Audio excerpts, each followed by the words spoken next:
f'dak iż-żmien inġemet kotra kbira ta' nies li kienu ġejjin lejh minn kull belt. U Ġesu għalilhom din il-parabola. Wieħed bidwi ħareġ jizra s-serrija li kellu.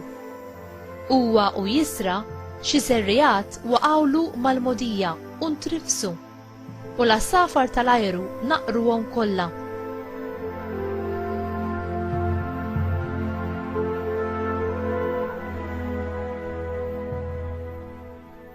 Oħrajn waqgħu fuq il-blat u nibtu u nixfu għax tira ma kellhomx.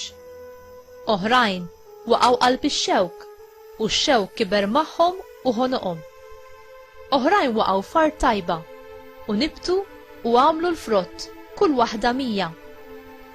Kif qal dan, refa leħnu qal: min għandu widnejh biex jisma' ħajjisma'.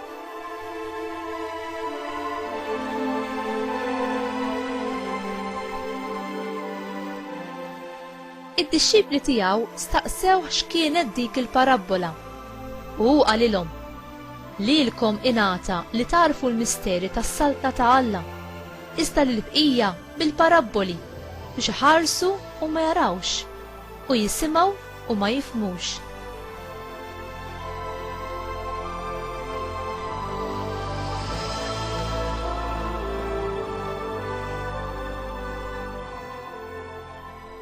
Il-parabola mela hija din: iż-żerrija hi l-kelma ta' Alla.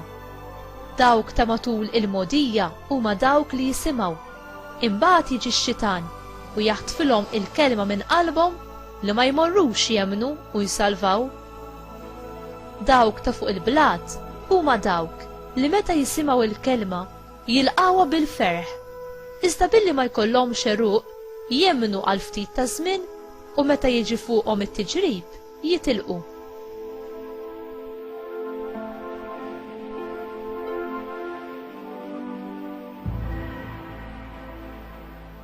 Dawk li jaqgħu qalb ix-xewk huma dawk li jisimgħu, iżda aktar il-qudiem l-inkwied żejjed u l-għana u l-pjaċiri tal-ħajja joħonquhom u frott tagħhom ma jsirx. Imma dawk li jaqgħu f'art tajba huma dawk li jisimgħu il-kelma b'qalb tajba u sinċira, jonsuha u jagħmlu l-frott billi jżommu sħiħ.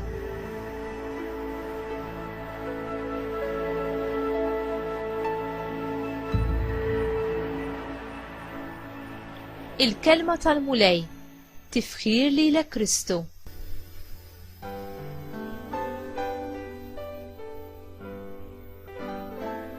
Kemm tisma' b'attenzjoni il-kelma ta' Alla?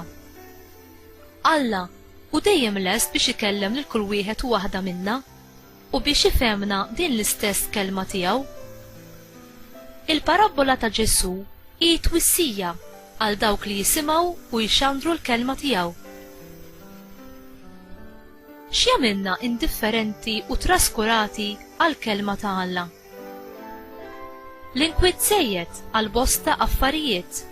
Dan jista' jiddistrattana minn dak li hu tassew importanti u li jiswa. Li nħallu l-moħħ u l-qalb tagħna jiġu kkunsmati b'affarijiet materjali. Hawn faċilment nittaqlu u anki nedew b'affarijiet li mhumiex it-teżor etern li hu Alla nnifsu.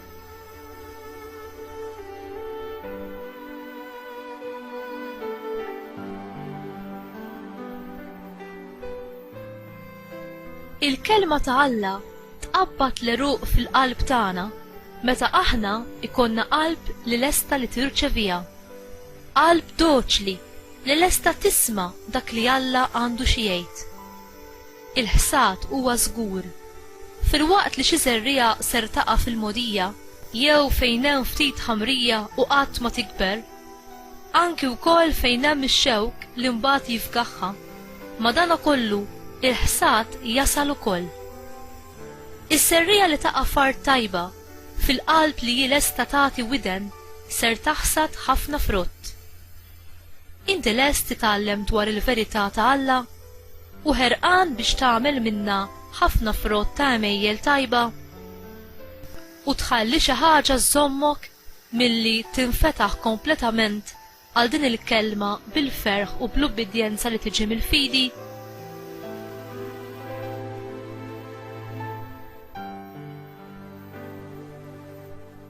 Mulej, enni nasses u nħares il-kelma tiegħek li jien tħawwilt fil-qalb tiegħi, ħalli l-ebda dubju jew tentazzjoni ma jżommuni milli nemmen fik u nobdik.